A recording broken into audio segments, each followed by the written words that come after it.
Сайн байцгаана уу? Plus Mongolia trader ирэх мэй байна. Тэгээд өнөөдөр хэдүүлээ манахаас гаргасан хоёр индикатор байгаа. Арилжаа хийхэд туслах таны индикатор байгаа. Тэр индикаторуудыг туршиж тэгээд зарим нэг индикаторыг зөв ашиглахтай холбоотой зөвлөмжүүдийг хүргэх байна. Тэгээд бичлэгтээ зүгээрээ. Зя. Хамгийн ихэнд хэдүүлээ чартаа гаргаад тавьчих.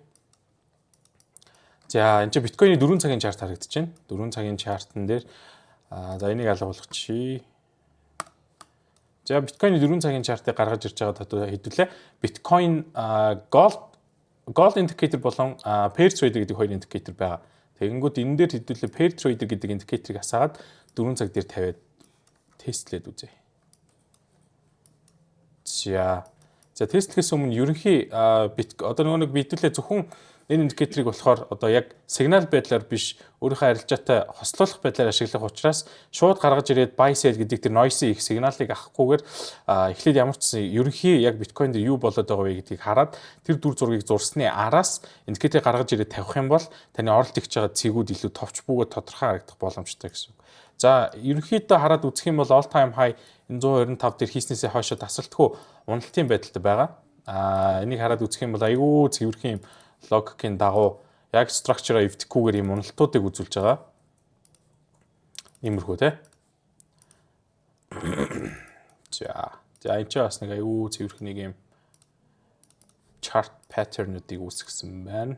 За ямар ч нэг иймэрхүү хөдөлгөөнүүдийг бол биткойн маань үүсгэж байгаа юм байна. За энэ хөдөлгөөнүүдийг үүсгэхдээ гэхдээ дахиад нэг цагаад хамруулаад хараад үзэх юм бол daily time frame дээр нэг иймэрхүү бас structure байгаа. Энэ стил эвдэгдээгүй явж л байгаа гэсэн үг. Тэгэхээр биткойн дээр бид нар ерөнхий том зургаараа хараад үзэх юм бол яах вэ гэхээр ерөнхий даун тренд маань үргэлжилж байгаа. Даун тренд эвдэгдэхийн тулд хаа үргэлж ёстой вэ гэхээр энэ цэгийг эвдэж гарч ирээд буцаж орж ирэхдээ энэ цаг дээр нэг юм higher low түвшинг үүсгэсэн тохиолдолд 80,000-аас дээшээ дахиад нэг юм импульс өсөлтийн импульс явах юм байна гэдэг мэдээллийг бид нарт өгөх боломжтой гэсэн үг. Хоёр дахь логик маань болохоор энэ одоо яг энэ явж байгаа энэ цэвэрхэн тренд лайн дээр нэг точ хийгээд буцаад дээшээ өссөн. Тэгээд энэ ловоо эвдэггүй явж байгаа учраас магадгүй энэ лов хүртэл хараад энэ ловоо эвдэхгүй байгаад цаашаа нэг ийм байдлаар ч юм уу нэг хөдөлгөөн үүсгээд явах боломжтой гэсэн үг. Тэгээд хэдүүлээ том зургаараа ингэж харж байгаа юм байна. За 4 цаг дээр буцаагаар хараад үзэх юм бол 4 цаг дээр энэ ч бас аюу цэвэрхэн structure хийгдээд энэчнээс хөдөлгөөнүүд маань явж эхэлсэн байна гэсэн үг. Тэгээд миний яг арилжаа хийхдээ баримталдаг дүрм юу вэ гэхээр эхний импульс буюу эхний энэ том уналт одоо энэ уналтыг ч юм уу барьж чадаагүй нөхцөлд бол заавал тэр юу хүлээгээд авах шаардлага байхгүй. Заавал энэ дундаас хоцорсон тохиолдолд ороодох шаардлага байхгүй. Энд чинээс орлоо гэхэд risk reward аюу муу байгаа шүү дээ.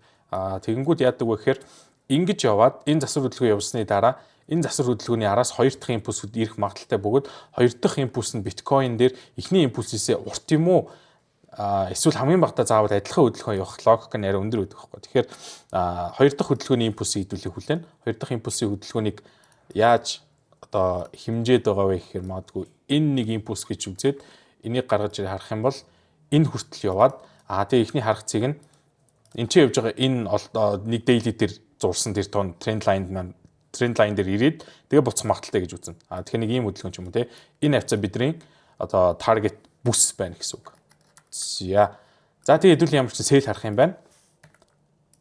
Тэгээд индикатор гаргаж ирээд харъя. PM буюу pair trader индикатор байгаа. За pair trader маань яаж зааж байгаа вэ гэхээр 4 цаг дээр гараад харах юм бол за энэ ч сэл өгсөн байна те. Энэ төвшнгөөс бас аюу гоё сэлүүдийг өгсөн байна. Буцах хөдөлгөөн дээр нь buy-уудыг өгсөн байна. Гэхдээ бид нар ялангуяа pair trader, gold trader хоёрын маань одоо гол давуу тал, сул талууд нь юу вэ гэхээр gold indicator бол тань трендийг таньж өгөх буюу ямар нэгэн байдлаар фейк хөдөлгөөнүүдийг болон тухайн явж байгаа трендүүдийг таниад танд ямар ч эсрэг чиглэлийн хөдөлгөөн өгөхгүй. Даун трендтэй байгаа нөхцөл та заавал buy ярьж байгаа гэдэг шаардлага байхгүй. Яг одоо ихэр тренд сүрж орно гэдэг чинь нэг талаараа асар их эрсдлийг дагуулж байдаг. Тэгэхээр тийм тэр ялжаануудыг хараадах заавал шаардлага байхгүй. Эсрэгээр pair trader дээр маань яадаг вэ гэхээр тухайн хөдөлгөөн бүрийг маань хэмжээд тухайн хөдөлгөөн бүр дээр ямар нэгэн байдлаар buy sell хийх боломжтой бүхэл цэгүүдийг тань гаргаж өгч байгаа гэсэн үг. Бүхэл боломжит цэгүүдийг, сигналуудыг биш. За боломжит цэгүүд маань хаана байгаа вэ гэхээр энэ ч нэг хоёр цэг байсан байна. Энд чиний сэлдэж амжаагүй байх юм бол яах вэ гэхээр ингэж доошоо яваад магадгүй энэ ч нэг юм бүс үүсгэж те. За энийг хараад үзчихээ. Хэдүүлээ энэ ч нэг За нэг ийм хөдөлгөөн жижиг цаг дээр үүсгэсэн баг тий. За тэгээд нэг ийм хөдөлгөөн байна гэж үзээд нэг цаг дээр буцаагаад тэр жижиг хөдөлгөөнийг хараад үзэх юм бол жижиг хөдөлгөөний маань дотор нь 3 импульс явсан байна гэж үзээд 3 боломжит импульс авах тэр цэгүүдийг маань нэг цаг дээр сэл гэдэг тэмдэглэгээр тэмдэглэж өгч гин гэсэн үг. Дахин 15 лоо гаргаж ирээд яг тэр бүсийг хараад үзэх юм бол тэр бүх хөдөлгөөний савлгаануудыг ерөөсөө нэг цаг дээр 3 4 цаг дээр ганцхан хөдөлгөөн явсан энэ хөдөлгөөнийг маань дотор нь 10 энэ доотлолтой байн хэд 1 2 3 4 5 6 7 7 бай 10 гаруй сэлүүдийг гаргаж өгч чинь те. Чарт маань энийг бас нэг анхаарах ёстой зүйл нь юу вэ гэхээр олон сигнал өгч ийн гэдэг энэ сайн гэсэн үг биш. Илүү зүгээр л noisy буюу айгүй их чимээтэй айгүй их тийм савлгаа өндөртэй болж байгаа учраас том цаг дээр өгсөн сигналуудаа түлхүү арилжаанд ашиглаад буюу 4 цаг дээр одоо жишээ нь нэг энэ сэл энэ хоёр сэл. За тэгээ дахиад энэ ч гарч ирж байгаа сэл. Энэ сэлүүдийг бол одоо чинь энэ ч гарч ирж байна те. Энэ сэлүүдийг магадгүй одоо энийг энтэй адилхан энэ ч нэг хоёр дабл топ хийцэн те. Энэ дабл топтой адилхан гэж үзээд энэ ч арилжаанд орох юм бол стоп лосс цохиулж байгаа гэсэн үг. Хамаагүй стоп лосс цохиулж энэ ч хоёр авцсан байгаа. Энэ ч нэг сэл гарч ирж байна. Энэ сэлийг болохоор үндсэн хөдөлгөөний үндсэн одоо энтэй адилхан импульс хөдөлгөөний эхлэл гэж үзэж байгаа учраас энэ логикоор ер нь бол биткойн бусад энэ сэтэрсэн зэгүүд дээр ч гэсэн яг адилхан тэр логикийг үүсгэсэн. Сэтэрхтээ яг нэг юм паттерн хийлээ. Тэр паттернаас итлэхдээ энэ 2 удаа сэл заалаа. Тэгээд доош үндсэн хөдөлгөөн явлаа. Тэр үндсэн хөдөлгөөн нь явж дуусах үед энэ засвар хөдөлгөөн орж ирэн. Засвар хөдөлгөөн дээр айгүй noisy байжлаа. Дахиад засвар хөдөлгөөн дуусаад үндсэн хөдөлгөөн орж ирэхэд айгүй цэвэрхэн логикууд хийдэг. За тэгэхээр одоо бид нар яг энэ өмнөх бүх хөдөлгөөнүүдтэй харьцуулаад үзэх юм бол ямар хөдөлгөөний хүлээх шаардлагатай байгаа вэ гэхээр энэ хоёр явцсан те. Энэ импульсууд явцсан. Тэгэхээр нэг ингэж орж ирээд энэ явтаа нэг юм жижиг цэгийг үсгээд ийшээ орж ирэх. Энэ хөдөлгөөнийг хүлээнэ гэсэн үг.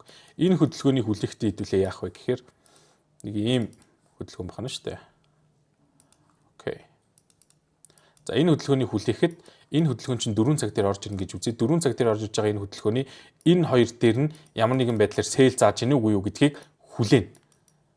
4 цаг дээр ийм өндөр гоё одоо юутагаар ойлгомжтойгоор бид нарт хэлж өгöd байхад бид нар заавал жижиг цаг руу оруулаад тэр noisy тэр амар олон сигнал өгч байгаа амар олон тэр sell buy гэж өгж байгаа зүйлсийг дагаад ингээд айгу эрсдэлтэй арилжаанууд хийгээд мөнгө хийх гээд яарад ямар шаардлага ерөөсөй байхгүй. Тэгэхээр юу хүлээх ёстой вэ гэхээр хэдүүлээ 4 цаг дээр асар олоодаа энэ биелэлцэн байгаа энэ гоё логик хүлээж хагаад яг энэ 4 цаг дээр энэ логик бүртлэхэд эндээс нь 4 цагийн sell заах юм бол энэ заасан дээр нь өөрсдийнхөө хэрэгэлдэг арга барилнуудаа яаж зааж байна.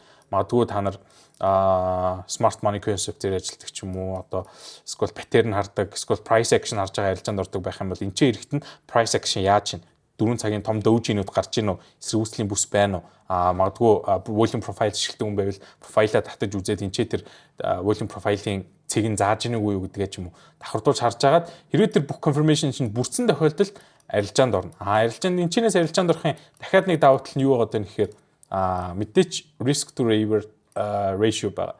Тэгэнгүүт энэ ч ханш ирээд дээшээ энэ паттернаа шалгаж болно шүү дээ. Бид нар ханшиг хаа явахыг 100% магадaltaй үгээс таамаглана гэж байхгүй. Тэгэхээр хамгийн одоо явах эрсдэлтэй тэр бүсүүдийг тодорхойлох юм бол ханш ийшээ орж ирээд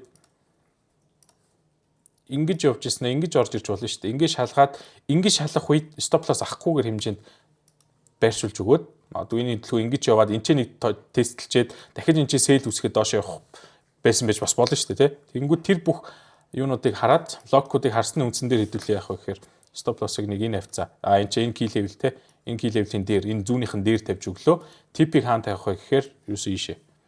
Магадгүй хоёр байгаа TP гээ авчиж болно. За TP 1-ээ магадгүй энд те. Яг TP 1 2 3 гэж явахаар жоохон ер нь бол худлаа. Жоохон төвхтэй байдаг. Гэхдээ яг TP-ж арилждаг хүмүүс бас байгаа учраас зүгээр хэдүүлээ нэг жишээ аваад энэ чи тавиад өгч те. За нэг иймэрхүү. За энэ чи сэл заах үед хэдүүлээ энэ баийг биш ягаад вэ гэхээр энэ бай чи өөрөө трендийн эсрэг орж байгаа бай байгаа байхгүй. Тэгэхээр трендийн эсрэг орж байгаа баийг биш трендийн дагуу гарч ирэх тэр ирээдүйн сэлүүдийг үлээх гэсэн үг. Тэр ирээдүйн сэл цэгүүд дээр гаргаж ирээд нэг ийм 1 хэрцэх том нь 1 хэрцэх 8-тай жижиг нь 1 хэрцэх 4 хавцаа нөө 1 хэрцэх 3.5-тай ийм хоёр арилжаануудыг биткойн дээр удахгүй хийх боломжтой байх нэ. Энэ төлөвлөгөө хизээ бүтлгүүтэх вэ гэхээр энэ ханш энэ чинь ингэж консультейшн хийж байгаа жоохон унаад эндээсээ буцаад спорт аваад тэгээд дээшээ өсөөд нэг юм зүй тогтол үзүүлээд ирэх юм бол энэ ер нь худлаа болж байна гэсэн үг. Тэгээд хэдүүлээ бас бичлэгний ихэнд биткойны хизэнээс лонг харж эхлэх вэ? Ер нь бол сэл ярилж байгаа хизэнээс бүтлгүүд болж эхлэх гээд байна гэдэг цэгүүдийг ярилцсан. Тэр цэгүүдийгээ бас хүлээн гэсэн үг. Окей. За, pair trader бол ерөнхийдөө ийм байдлаар ашиглаж байна. 4 цаг дээр юун дээр commodity-гоос босоод одоо чинь major pair-ууд дээр евро USD, евротой pair-ууд, USDT pair-ууд дээр болон биткойн дээр ашиглал айгүй зүгээр байгаа даа. За магадгүй хэдүүлээ нэг pair дээр жишээ аваад үзье л та. Ямар pair дээр жишээ авах вэ? За нэг евро USD CAD. За евротой pair дээр, евро CAD дээр энэ дээр ч юм те. Энэ айгүй гоё хөдөлсөн байгаа. За гараад ирж байгаад за ингээ харах юм бол 4 цаг дээр нэг иймэрхүү хөдөлгөөнүүдийг бидэд үзүүлсэн байна гэсэн. Тэгээд хэдүүлээ ингээ харах юм бол айгүй жоохон бохир харагдаад байгаа. Тэнгүүт энийг ингээд авчээ. За тэгээ ерөнхий зүй тогтлоо хараад үзэх юм бол евро USD 4 цаг дээр шүү дээ. Ер нь бол харьцангуй том цаг дээр бас хараад байгаа. За brush. За ингээ харах юм бол тренд ер нь бол эвдэг байна те. Аптрендтэй байгаа юм байна. Аптрендтэй байгаа нөхцөл бид нар ямар ярилцаануудыг хийх вэ гэхээр buy ярилцаануудыг хийнэ. За ингээ харах юм бол амар noise яваад байгаа. Тэнгүүт хэдүүлээ энийг бас айгүй гоо цэвэрлж болно. Дефолтороо айгүй сайн ажилдаг гэдэг дефолтор бас ашиглах гэсэн үг биш. Өөрийнхөө арилжааны одоо энэ чинь арилжааны хэрэгсэл учраас өөрийнхөө арилжааны арга барил тохируулаад ямар нэгэн байдлаар эдитлэх боломжтой. Тэгэхээр хэдүүлээ бас эдитлж үзье энийг. Sorry. За.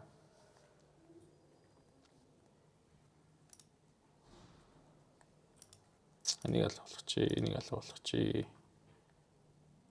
Статистик хүснэг хэрэггүй.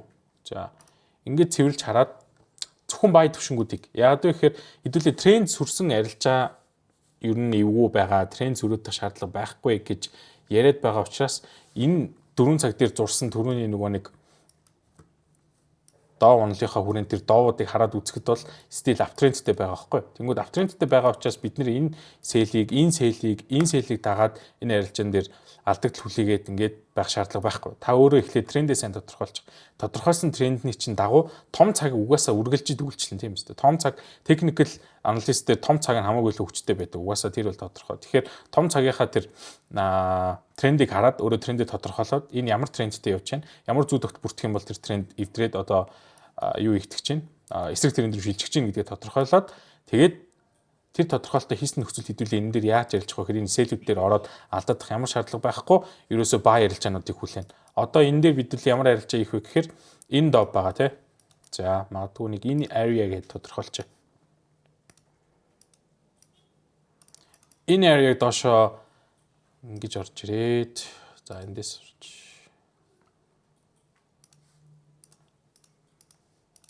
ийм зүй тогтол явах хүртэл бид нар сэл гэсэн тэр одоо индикаторын үзүүлэлтүүдийг хараадах шаардлага байхгүй. Энэ хүртэл харин ямар арилжаа хийх вэ гэхээр ингэж явдаг ч юм уу.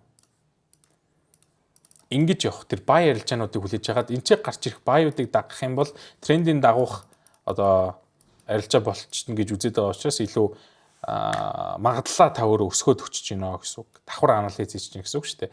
Тэгээ магадгүй одоо та энэ хөдөлгөөнийг ингэж авч үзээд энэ чи 61.8 дээр таарна гэд магадгүй FIBO ашигладаг юм байна гэж бодъё л доо.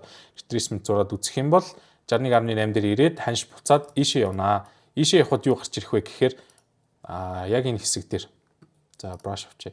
Яг энэ хэсэг дээр ирэхэд энэ ч buy гэдэг одоо entry бид нар заах нь үгүй юу гэдгийг харчна. Энд ч buy заалаа. Заах энийг entry. Гэхдээ buy заалаа гэд buy ор гэсэн үг биш. Ямар ч сан buy орох боломжтой цэгийг бидний одоо plus-ын логикоор гаргаж өгөөд харуулчлаа гэсэн үг. Тэгэнгүүт та зөвхөн манай логикоор биш давхар FIBO ашигладаг хүн бол одоо ингээ Fibonacci-гаар тий магадгүй одоо wave ашигладаг хүн байгаа тий. Тэгэх юм бол хэддэх wave явж байна. Одоо яах юм гэдэг хөдөлгөөнөө хараад тэр мэдээллүүдийг авсны үндсэн дээрээс арилжаа хийх юм бол таны win rate давхар өснө. Сохроор buy sell дагна гэдэг чинь угаасаа ямар ч одоо логикгүй зүйл учраас бити тим арилжаануудыг хийгээрэй. Өөрсдийнхөө арилжаатай цуг давхар confirmation-уудыг аваарай гэж зөвлөмөр байна. За окей. Pair trader гэв юм байна. Хэдүүл энийг алга болгочих. Тэгээд gold-ны chart руу орчих. За gold. Gold-ны 4 цаг дээр хэдүүлээ plus gold indicator-ыг аваад үзэх юм бол ямар арилжаануудыг бид нарт харуулсан байна вэ гэхээр энэ ч нэг сэл арилжаа өгсөн байна. Энэ сэл арилжаа маань болохоор энэ ч хаагдсан зэрэг за хамгийн удаан өгж байгаа сигнал бол яг хөө тухайн candlestick хаагдсан цаг дээр гарч ирж байгаа гэсэн үг.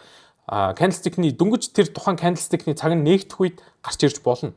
Хаагдах үед нь ч гарч ирж болно. Ямар нэгэн байдлаар тухайн тэр candlestick-ний чинь хаагдах үед нь өмнөх time frame-уудынх нь бас жижиг time frame-уудынх нь мэдээллийг аваад тэгээ яг тухайн candlestick хаагдах үед тийм үү үгүй юу гэдэг мэдээллийг биднэрт өгж байгаа учраас тухайн sell гэдэг тэр одоо цэгийг биднэрт гаргаж өгсөн нөхцөлд хамгийн worst нь буюу хамгийн удаанаар нь авч үзээд хаагдсан цэг дээр ярилцаанд орлоо гэх юм бол бид нар энэ чинь шууд instant stop loss-ыг авч байгаа. Шууд stop loss авсан байна тий. Тэгэхээр энэ ярилцаан дээр stop loss авсанаас хойш биднийг энэ чинь тренд тодорхойлох процесс явагдаж байгаа гэсэн үг.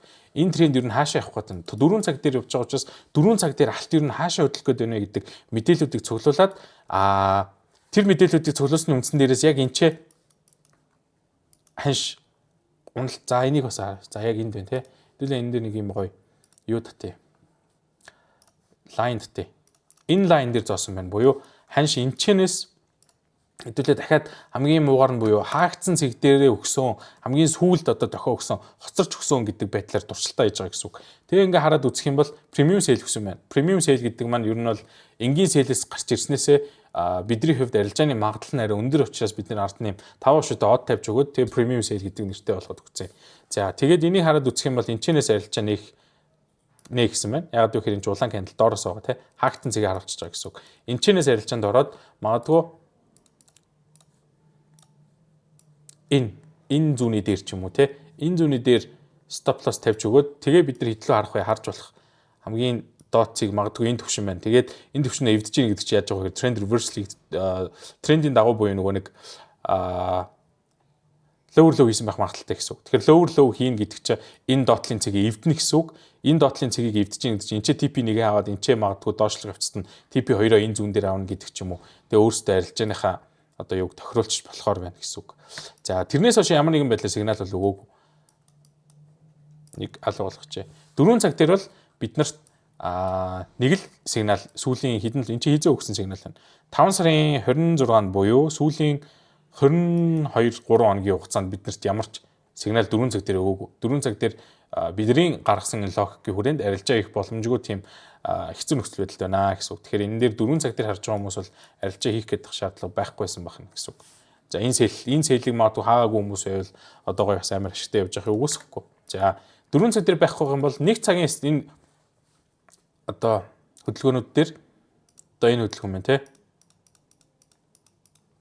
Бид нарт бас арилжааны нөхцлүүдийг хэлж өгч идэг 4 цаг дээр. За 4 цаг дээр байхгүйсэн бол 1 цаг дээр энэ хөдөлгөөнүүд өөрөө consultation хөдөлгөөнүүд буюу ханшийн чиглэлгүй байдлыг харуулж байгаа хөдөлгөөнүүд байгаа учраас энэ хөдөлгөөнүүд дээр бас нэлийн эвгүүтэх магадaltaй харагдаж байна тий. Одоо энэ чиний сейл орсон бол энэ зүүн дээр ашиг аваагүй нөхцөл stop loss зохиулж байна. За энэ бай бол яг үдэ чөө өгцсөн байна тий. Энэ чинээс орж байна гэдэг чинь энэ чинь нэгдсэн зэг. За окей. 4679-өөс энэ хавьлаа 4764. За нэг 8900 BP-ийн хөдөлгөөн тий. Хэрвээ тухайн хөдөлгөөн ч өөр чинь хангалттай гэж үзэж байгаа нөхцөлд бол тэр хөдөлгөөнийг заавал бүр том хөдөлгөөн авах гэдэг шаардлага байхгүй. Ингээд хаахт бол ашигтай байна. За энэ сейл дээр бол ер нь stop loss авсан байх магадaltaй. Энэ сейл бол ашигтай, энэ сейл ашигтай. Тэгэхдээ айгүй жижигхэн ашигуд байна тий. Нэг цаг дээр гэж харьцуулах юм бол нэг цагийн candle дээр анализ хийгээд нэг 700-800 PP-ний хөдөлгөөн гэдэг чинь бол яг тийм амар том хөдөлгөөн барьсан одоо юу бол биш гэсэн үг. За магадгүй энэ ч нэг сейл заасан байна тий. Энэ ч нэг сейл заасан байна.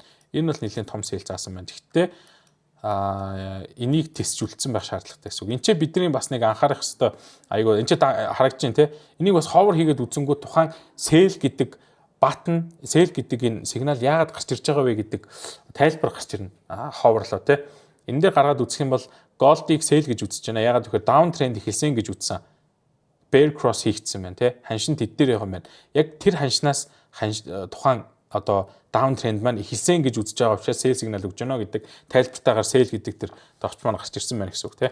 За эндээс магадгүй нэг цаг дээр арилжаа хийж байгаа учраас хэдүүлээ нэг сейл position нээгээд энийг хаагдсан үед нээсэн гэж үзэн тий. Энд гэсэн үг шүү. Тэгээд магадгүй энийг энэ дугаа нэг key level-ийг эвдэхгүйгээр дээшлэнэ гэж үзнэгээд энэ ч stop loss тавиад за stop loss golden дээр арилжаж байгаа учраас хэдүүлээ нэгийг харьцах минимумда 3-тай байлгая гэдээ үзэх юм бол энийг нэгийг харьцах 3 болгоод үзье. Яг энэ гэсэн үг. Тэнгүүт энэ ч ийм нэг хөдөлгөөнийг барих боломжтой байлаа гэдэг ч юм. Ямар нэгэн байдлаар энэ тийм зүү барьдаг яг зүүн дээр нь заадаг тийм одоо юу түүл бол биш.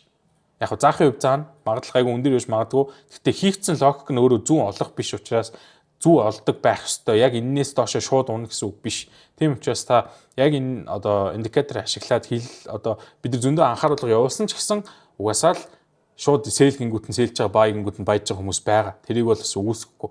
Тэгэхдээ тэгж ашиглаж байгаа хүмүүс маань нэг зүйлийг анхаарах хэрэгтэй. Юуг анхаарах вэ гэхээр энэ хөдөлгөөн чинь шууд сэл гэж заагаад шууд сэл явахгүй. Логик нь тийм биш. Зүү болдог логик ерөөсөө биш. Тийм учраас таны арилжаа чинь таны эсрэг баг зэрэг явж байгаад буцаад ашиг руугаа орох юм. Тийм процессыг явах учраас стоп лоссоо тийм амар тайд өгөөд байх шаардлага байхгүй. Арга барил нь өөрөө стоп лосс тайд өгдөг тийм хурдан хугацааны арилжааны арга барил биш guys. За нэг цаг дээр харах юм бол хамгийн сүүлд өгсөн сигналаас хойш 6 сарын 4-нд өгсөн юм байна те. 2-7 хоногийн хугацаанд өөр сэл сигнал бол өгөөгүй, ямар нэгэн бай сигнал өгөөгүй. 15 минутаар харах юм бол 15 минут дээр ямар одоо юу ажиглагдаж байна вэ? За энэ чэнэс бас нэг анхааруулж хэлэх зүйлс байгаа guys. Юу вэ гэхээр энэ ч зарим хүмүүс нь ингээд индикатор авсныхаа араас ингээд надад чатчихэд байгаа байхгүй. Зөвхөн сэл заагаад штэ бай нь хана. Эсвэл жижиг цаг дээр харснаа зөвхөн бай гарч ирээд штэ сэл нь хана гэдэг ч юм уу. Тэгэнгүүт энэ индикатор өөрөө тухайн тайм фреймийнхаа импульс хөдөлгөөний чиглэлийг гаргаж байгаа буюу трендэд тодорхойлж байгаа.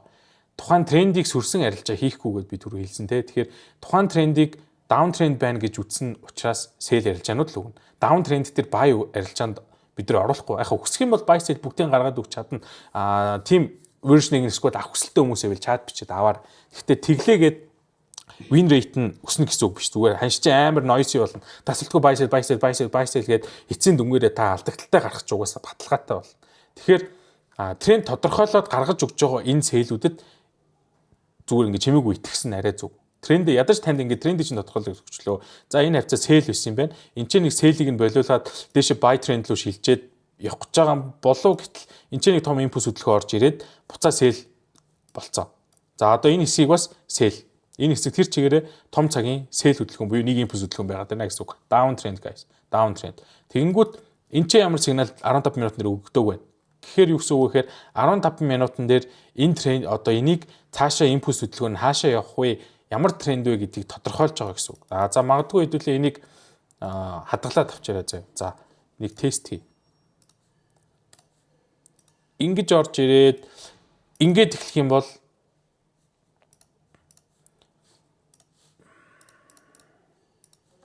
за ингэж ханш дахиад доош унж орж ирээд 4000 гэдэг 4013 те гэдэг ханшин дээр очиод энийгээ ер нь бол нэг энэ хавцаа шалгаад буцаад ингэж орж ирэхэд эндээс битүү сэл сигналууд өгөөд эхэлнэ. Ягаад вэ гэхээр энийг өөрөө даун тренд гэдгийг нь тодорхойлчих учраас. Одоо бол ямар нэгэн байдлаар дээшээ явна, доошоо явна гэж хэлэхэд айгүй хэцүү байдалтай байна. Та нар өөрсдөө бас сая 2 хоногийн өмнө FOMC гарсан тийм том мэдээ гарсан байгаа. Тэрнтэй холбоотойгоор яг альтал руугаа явах гээд байгааг нь одоо ч гэсэн яг индикатор маань бол шийдэг байгаа гэсэн үг. Энэ бүст ямар сигнал байхгүй буюу энэ бүсээс сэтлээд явах, дээшээ явах. Эсвэл энэ бүсийг сэтлээд буцаад нэг жижиг засвар хөдөлгөөн орж ирэх гэдэг тэр хөдөлгөөнүүдийг индикатор маань өөрөө хүлээж байгаа. Тэгэхээр хүлээж байгаа нөхцөлд хүчээр арилжаа хийх гэдэг шаардлага байхгүй. Одоо энэ хэсэг бол үнэхээр арилжахад хэцүү зон байгаа даа. Одоо энэ кандалуудыг харах юм бол эвгүй гэсэн үг. Тэгэхээр 15 минутан дээр бол no trade энэ хэсэг.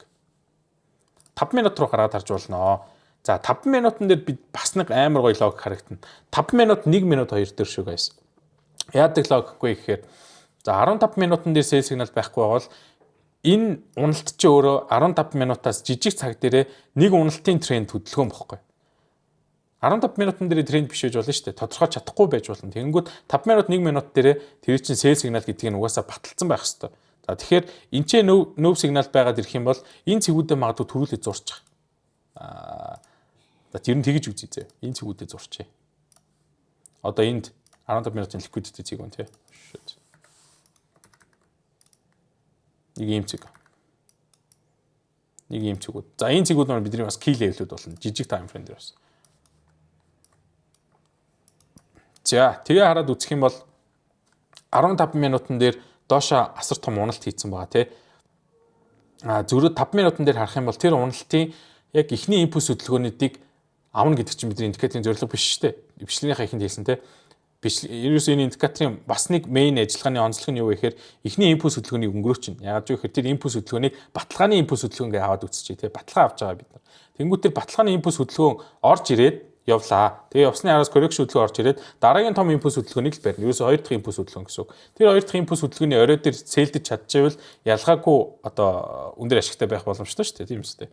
Тэгэнгүүт эндээс цээл орлоо. 15 минутын дээр эн чинь бол нэг юм яг энд байгаа шүү дээ. Эндээс эхэлчихэж байгаа энэ зон гэсэн үг. Эндээс эхэлсэн зон. За нэг эндээс эхлээд энэ хүртэл уналт байгаа гэсэн үг. 5 минутны гаргаад өрөх юм бол тэрний чинь эхний импульс хөдөлгөөн энд байна. Энд байна. Засвар хөдөлгөөн нь ингээ ороод ирсэн байна. Засвар хөдөлгөөнийх нь орой дээр сэл өгж байгаа шүү дээ. Энэ орой дээр. Тэгэхээр энийг харсан хүн бол юу гэж ойлгох вэ гэхээр хамгийн ихэнд ингэж ярилж байвал амар гоё. За энэ ч сэл ярилж өгч байна. Сэл орох юм байна. За энэ ч тавьчих. За энэ ч liquidity байгаа юм. Гэхдээ энэ чинь 5 минутын liquidity. Бидний том цагийн өөр дараагийн харах цэг хаана байна гэхээр энэ ч юм уу энэ ч тавьж өгч болно. Яагаад вэ гэхээр энэ ч нөгөө импульс хөдөлгөөнийг эхний импульс хөдөлгөөнд дуусаад хоёр дахь импульс хөдөлгөөний эхлэл буюу энэ range хөдөлгөөний чинь эхлэл болсон тэр зүү тогтолч энэ ч байгаа. Тэрнийхээ дээр тавиад өгч. Дээр бүр нэлээд дэшээ тавиад өгч хамаагүй.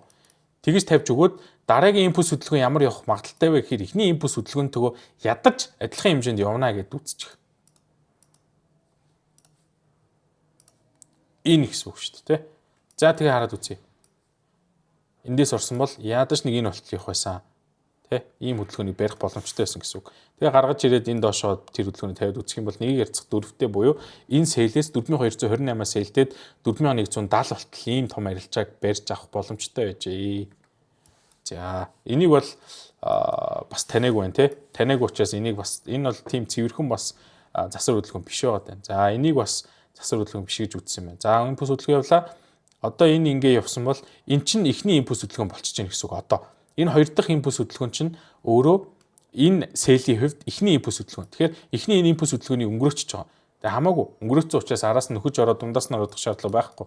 Энэ сэл одоо гарч ирж байна. Энэ сэл дээр юуг харуулж байгаа вэ гэхээр энтэй ч адилхан хөдөлгөөн явах гэж магадaltaй гэдэг үндсний одоо гэж үндсний үндсэн дээр гаргаж өгч байгаа сэл гэсэн үг байхгүй. Тэнгүү дахиад шууд хэмжээсээ ичих. За окей, энэ ч нэг иймэрхүү хэмжээний нэг юм хөдөлгөөн явсан байна. Тэр адилхан яг тэрнтэй адилхан хөдөлгөөн явна гэж үзэх юм бол нэг нь авцаач юм уу тий. За бас нэг юм ярилцааг барих боломжтой байсан. Тэгээ 15 минутын дээр дахиад энэ чинь чимээгүй байна гэж үзэх юм бол 1 минутын дээр дахиад тавиад өгчих.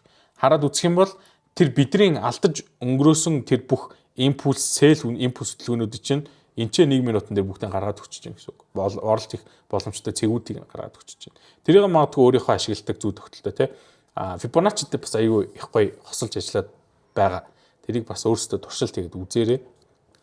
Тэгээ ийм байдлаар ер нь бол ашиглаж байгаа. Ялангуяа алт нэг том уналт юм уу нэг том өсөлт 15-аас 1 цаг дээр хийсний дараа шүү том уналт өсөлт нь орж ирсний дараа цагаа жижигрүүлж хагаад тэр импульс хөдөлгөөний хоёр дахь импульс хөдөлгөөн явнаа гэж үзээд тэр хоёр дахь импульс хөдөлгөөний засвар хөдөлгөөнүүдийн бүх оройнуудыг барьж гинэ гэдэг тэр зүй тогтлоор ер нь л ажиллаж байгаа. Тэр зүй тогтлыг нь бас хэдүүл мэдчихэж байгаа учраас заавал тэгэж хөдөлгөөний араас нь нөхөж ороод нэг жижигхэн зүг мөн дээр ингэж хэмжүүлээд байх ямар шаардлага байхгүй болно guys. Тэгээд тийм байна. Тэгээ анхаарал хандуулсан баярлалаа. Тэгээд өөр асуух зүйл байх юм бол манай чарт Plus Mongolia-гийн чарт 24 талаа ажиллаж байгаа. Бүх юм асуугаад үзээрэй.